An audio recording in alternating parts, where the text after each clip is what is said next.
Hello दोस्तों, and study YouTube में आपका बहुत बहुत स्वागत है। तो आप लोग जानते हैं कि हम लोग यहाँ पे RRB sorry RRB LP CBT first का क्लास यहाँ पे देख रहे हैं। यहाँ पे देखिए स्टेज फर्स्ट 20/8/2018 शिफ्ट 3 का। ठीक है, आज हम एनालिसिस करने वाले हैं। 18 नंबर हमारा होगा। ठीक है, आपको हम किए थे कि 29 से 30 सेट हम जो है यहाँ पे देखने वाले हैं।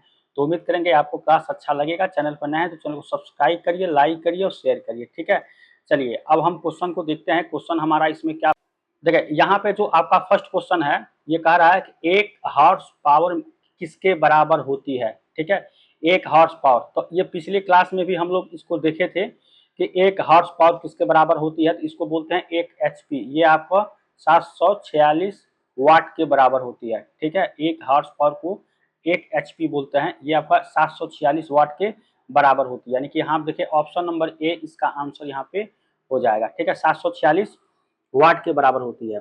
ठीक है, और मशीनों की जो शक्ति को अश्व शक्ति कहते हैं। ठीक है, जो मशीन की जो शक्ति होती है, ठीक है, मशीन की शक्ति उसको क्या बोलते हैं, अश्व शक्ति। ठीक है, अश्व शक्ति मतलब हार्स पावर इसको बोलते हैं। ठीक है, इसके बाद से है वाट सेकेंड ऊर्जा या कार्य का एसआई मात्रक है। ठीक है, यह कार्य का जो मतलब आपको डायरेक्ट कर सकता है कि कार्य का एसआई मात्रक बताइए। तो क्या होता है आपका, इसको बोलते हैं वाट सेकेंड। ठीक है, वाट सेकेंड ऊर्जा। ठीक है, वाट सेकेंड ऊर्जा। ठीक है, तो इसको एसआई मात्रक आपका हो जाएगा कार्य का। ठीक है, चलिए ये तो यहाँ पे हो गया। बहुत सारा हम जो है चीजों को जानने की कोशिश करते हैं एक क्वेश्चन के माध्यम से। तो यहाँ पे देखिए अब हम अगला क्वेश्चन देखिए, तीसरे आवर्त के तत्वों में कक्षों की संख्या होती है। ठीक है, ये जो क्वेश्चन है आपको कह रहा है कि तीसरे आवर्त के तत्वों में कक्षों की संख्या कितनी होती है। ठीक है, तो ये पीरियाडिक टेबल का अच्छा खासा यहाँ पे पूछा गया है। तो कक्षों की संख्या कितनी होती है, 3 होती है। ऑप्शन नंबर ए इसका आंसर यहाँ पे हो जाएगा। ठीक है, और तीसरे आवर्त में तत्वों की संख्या, देखिए कक्षों की संख्या तो आपको इतनी होती है, और यहाँ पे अगर बात करें तत्वों की संख्या, ठीक है, तत्वों की संख्या तो ये कितनी होती है, ये होती है आपको 8। ठीक है, 8 होती है तत्वों की संख्या।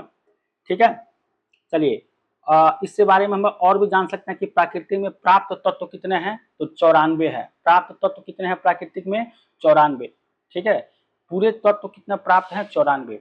और धातुओं की संख्या कितनी है, नॉन मेटल जिसको बोलते हैं नॉन मेटल और धातु, इसकी जो संख्या है आपकी यहाँ पे है 22। ठीक है, और मेटल्स की संख्या, मेटल्स, ठीक है, नंबर ऑफ मेटल्स और नॉन मेटल्स। ठीक है, तो इसकी संख्या है आपकी 91। एक होता है मेटलॉइड्स। ठीक है, मेटलॉइड्स की संख्या कितनी है, 6।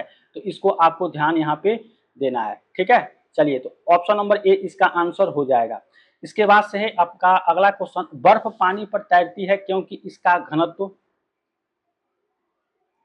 घनत्व क्या होता है भाई। बर्फ मान लीजिए जैसे ये आपको एक बीकर है। ठीक है, यहाँ पे आपका एक तरह का ये बीकर है। ठीक है, और आपको क्या कर रहा है कि यहाँ पे कोई हम एक पात्र ले रहे हैं, यहाँ पे मतलब पात्र कर रहे हैं एक बर्फ। ठीक है, तो बर्फ आपको ये है आपका, ठीक है, ये आपका क्या है, ये आपका आइस है। और ये पानी पर क्या होता है, ये तैरता है। तो कब तैरता है, जब इसका जो है पानी से कम हो। ठीक है, इसका घनत्व जो होगा ये हमेशा क्या होगा, पानी से कम होगा। ठीक है, मतलब बर्फ जब पानी पर तैरती है तो उसके आयतन का 1/10 भाग जो होता है, 1/10 भाग, मतलब इसके आयतन के 1/10 भाग पानी के ऊपर रहता है। ठीक है, मान लीजिए इसका जो आयतन है इसका 1/10वां भाग जो पानी के ऊपर रहता है, और ये क्या करता है, आसानी से तैरता है। ठीक है, तो इसको भी जान देखिए। तो ऑप्शन नंबर डी इसका आंसर, पानी से कम होता है इसका घनत्व, डेंसिटी मास बाई वॉल्यूम होता है। ठीक है, समझ गए। तो ये आपका यहाँ पे इसका आंसर हो जाएगा। अगला देखिए, यहाँ पे अगला क्वेश्चन आपका है निम्नलिखित में से विषम की पहचान करना। विषम, देखिए यहाँ पे विषम ये बताना, देखिए जिंक हाइड्रोक्साइड है, कॉपर ऑक्साइड, अमोनियम हाइड्रोक्साइड और NaOH सोडियम हाइड्रोक्साइड। ये अब यहाँ पे जो ऑप्शन नंबर ए होगा ना, ये इन सबसे क्या है आपका अलग है। सोडियम हाइड्रोक्साइड इसको बोलते हैं कास्टिक सोडा। ठीक है, इसको बोला जाता है कास्टिक सोडा। ठीक है, इसको NaOH कास्टिक सोडा बोलते हैं। और बाकी सब जो है इसके जो एक तरह के हैं, जबकि NaSCO3, जैसे मान लीजिए आपको NaSCO3 एक होता है, ये सोडियम हाइड्रोक्साइड है, एक होता है NaHCO3, ठीक है, का प्रयोग अग्निशामक यंत्र बैकरी उद्योग में इसका यूज किया जाता है, ठीक है, बैकरी उद्योग में, ठीक है, इसको ध्यान दीजिएगा। चलिए ऑप्शन नंबर सी इसका आंसर हो जाएगा। इसके बाद अगला क्वेश्चन देखिए, अगला क्वेश्चन है कर्नाटक का कंबला त्योहार किससे संबंधित है? जो कर्नाटक का कंबला त्योहार है ये किससे संबंधित है? तो ये है सांडों की लड़ाई से, ठीक है, नहीं सांडों की लड़ाई से नहीं है, ये आपका है भैंसों की लड़ाई से, ठीक है, ऑप्शन नंबर सी आंसर हो जाएगा, भैंसों की लड़ाई। और जो सांडों की यहाँ पे पशुओं की जो लड़ाई होती है ये किससे होती है? पशुओं की लड़ाई ये आपकी होती है केरल, ठीक है, केरल में होती है, ठीक है, यहाँ पे दक्षिण भारत में, मतलब केरल पड़ता है तो इसको आप मतलब दक्षिण भारत भी बोल सकते हैं, ठीक है, हमारे यहाँ के जो दक्षिण भारत है, जैसे कि ये आपको ईस्ट होता है, ठीक है, हमारे इंडिया का मैप ये सब दक्षिण होता है, दक्षिण वाले जितने भी आपके जो राज्य हैं इसमें केरल आता है, तमिलनाडु आता है, आंध्र प्रदेश आता है, कर्नाटक आता है, सब सारा क्या है आपके दक्षिण भारत के राज्य होते हैं, ठीक है। और ऊपर जो है जम्मू कश्मीर है, पंजाब है, हिमाचल प्रदेश है, उत्तराखंड है, ठीक है, और ये उत्तर पश्चिम में आपका देखिए उत्तर, ये पश्चिम में आपको यूपी भी आ जाता है, ठीक है, और अ,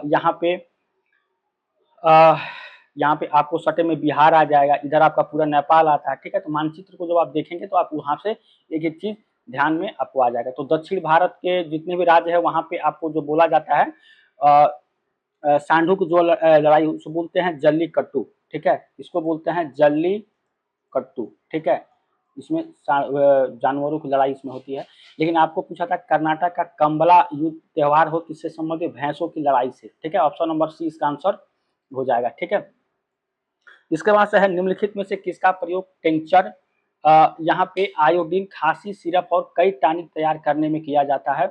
तो ये जो होता है ये होता है एथेनॉल, ठीक है, एथेनॉल का प्रयोग यहाँ पे किया जाता है। इस क्वेश्चन का होगा ऑप्शन नंबर बी, ठीक है, ऑप्शन नंबर बी इसका आंसर होगा एथेनॉल, ठीक है।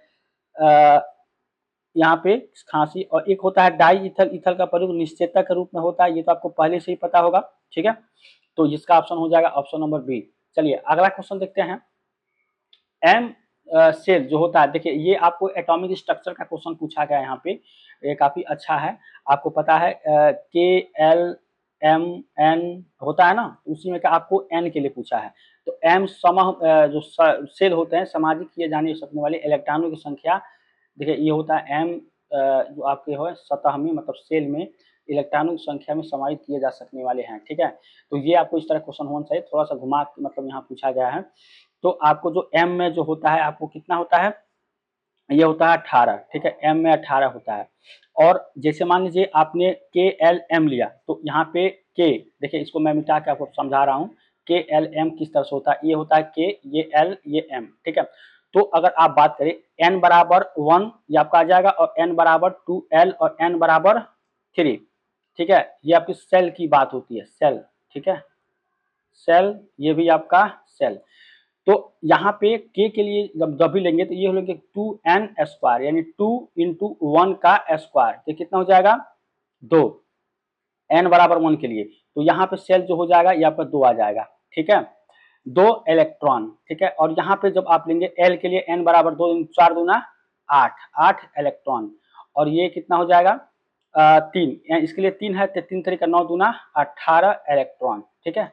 तो ये सब सारे आपके यहाँ पे ये हो जाएंगे। एम के लिए देखिए यहाँ पे एम सेल के लिए कितना हो जाएगा 18 इलेक्ट्रॉन, यहाँ पे एम सेल के लिए हो जाएगा, ठीक है। चलिए अब हम अगला देखते हैं। अगला क्वेश्चन, निम्नलिखित में से गुजरात राज्य में स्थित कौन सा शहर है जो अपने हीरे उद्योग के लिए प्रसिद्ध है? तो ये काफी अच्छा क्वेश्चन यहाँ पे है, हीरा के लिए कौन सा है? तो ये है सूरत, ऑप्शन नंबर सी आंसर हो जाएगा, ठीक है, सूरत यहाँ पे हो जाएगा। चलिए अब अगला क्वेश्चन देखते हैं। यहाँ पे अगला क्वेश्चन आपका हो जाएगा, मानव प्रजनन प्रणाली का कौन सा हिस्सा माँ के रक्त से भ्रूण को पोषण प्राप्त करने में मदद करता है? तो ये बायो का क्वेश्चन है, काफी अच्छा क्वेश्चन है।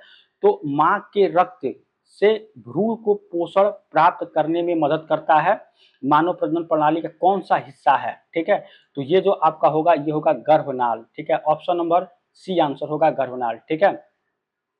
अब देखिए अगला क्वेश्चन, अगला द्रव्यमान m वाली एक वस्तु v, द्रव्यमान m वाली एक वस्तु गति v के साथ स्थानांतरित होती है और इसे गतिज ऊर्जा k है, ठीक है। यदि इसका वेग 2 गुना कर दिया जाए तो इसकी गतिज ऊर्जा कितनी हो जाए। देखिए एक तो आपका हाफ एम वी स्क्वायर है और वी को 2 गुना करेंगे तो कितना हो जाएगा 4 into half M V square, ये भी काइनेटिक एनर्जी के बराबर हो जाएगा, 4k के बराबर यहाँ हो जाएगा। काइनेटिक एनर्जी का फार्मूला क्या होता है, हाफ एम वी स्क्वायर।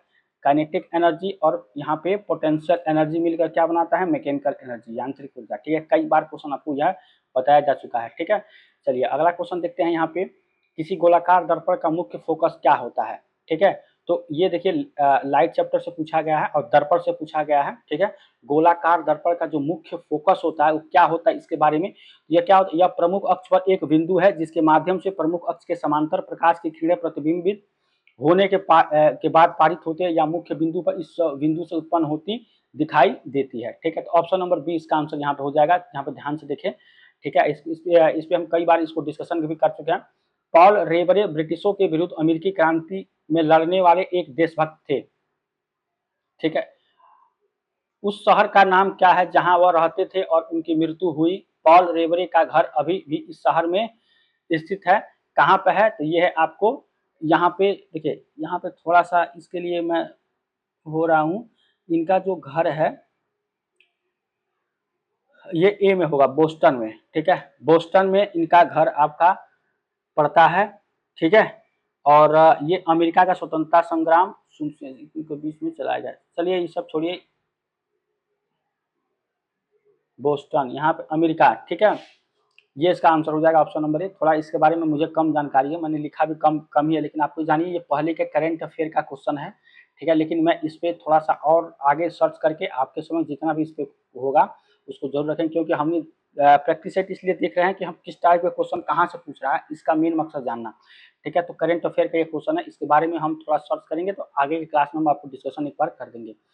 ठीक है, तो बोस्टन इसका आंसर होगा। अगला, ऑक्सीजन के एक अणु का द्रव्यमान कितना है। देखिए यहाँ पे एक अणु का द्रव्यमान पूछ रहा है ऑक्सीजन का, तो ऑक्सीजन जो है यहाँ पे एटॉमिक नंबर कितना होता है इसका, एटॉमिक नंबर की बात करें तो ये होता है आपका 8, और एटॉमिक वेट मतलब मॉलिक्यूलर वेट कितना होता है, तो ये होता है आपका 16। ये होता है, आपको पता है ऑक्सीजन के बारे में। ठीक है, उसके बाद से अगर आप बात करें कि ऑक्सीजन का जो है एक अणु का तो आपका 16 यहाँ होता है। ठीक है, तो अगर O2 की बात करेंगे तो कितना हो जाएगा 32। ठीक है, लेकिन वैसे इसको लिया कितना जाता है 15.999, इसको क्या बोल सकते हैं, डायरेक्ट 16 आप बोल सकते हैं। तो 2 के लिए कितना हो जाएगा 32।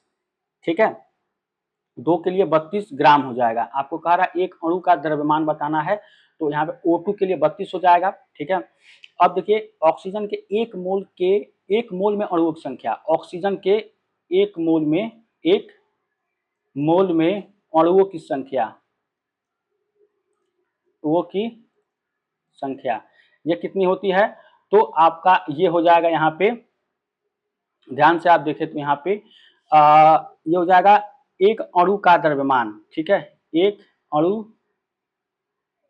का द्रव्यमान कितना हो जाएगा, ये हो जाएगा 32 यहाँ पे हो जाएगा 6.022 इंटू 10 की पावर 23। ठीक है, ये हो जाएगा, तो इसका जो फाइनल आंसर निकलेगा 5.3 इंटू 10 की पावर -23 ग्राम, ये इसका आंसर फाइनल निकल के आएगा। ठीक है, 5.3 10 की पावर, तो यहाँ पे देखेंगे ऑप्शन नंबर सी हो जाएगा। ठीक है, जब इसका भाग देंगे आप 32 बाई इतना से, क्योंकि ये जो 6.022 इंटू 10 की पावर 20 अणु ऑक्सीजन का द्रव्यमान है 31.99 का, यानी कि ये 32 का। ठीक है, तो इस तरह से आपका ये निकल के आ जाएगा ऑप्शन नंबर सी इसका आंसर। ठीक है, चलिए यहाँ पे एक क्वेश्चन और है, निम्न में से कौन सी धातुएं ठंडे पानी के साथ शीघ्रता से अभिक्रिया करती हैं। ठीक है, तो यहाँ से ठंडे पानी कौन सी धातु ठंडे पानी के साथ शीघ्रता से अभिक्रिया करती है, तो वो आपका क्या है, तो ये है पोटेशियम। ठीक है, पोटेशियम है आपका के, इसका एटॉमिक नंबर कितना है 19 और मॉलिक्यूलर वेट कितना है, ये है 39। ठीक है, 39 ऑप्शन नंबर डी इसका आंसर हो जाएगा। ठीक है, और यहाँ पे एक और फार्मूला अगर बात करें KMnO4, इसको क्या बोलते हैं, पोटेशियम पर मैग्नेट मतलब लाल दवा। ठीक है, तो ये इसका आंसर हो जाएगा। चलिए अब इसके बाद से अगला क्वेश्चन देखते हैं। भारतीय मूल की इंदिरा नूई निम्नलिखित में से कौन से कंपनी की मुख्य यहाँ पे मुख्य कार्यकारी अधिकारी सीईओ हैं, ठीक है। तो भारतीय मूल की जो आपकी हैं, ये कौन सा यहाँ पे हो जाएगा, तो ये पेप्सिको, ठीक है। पेप्सिको ये 2018 में बनी थी। अब देखिए नया आपको जो है यहाँ पे क्वेश्चन इससे बन के आएगा आपके एग्जाम में, ठीक है, लेकिन उस समय का है तो पेप्सिको था, ठीक है। अब देखिए यहाँ पे अगला क्वेश्चन देखते हैं। अगला क्वेश्चन हमारा, जंतुओं का कौन सा समूह विशेष रूप से मुक्त रूप से रहने वाली समुद्री जीव है, ठीक है।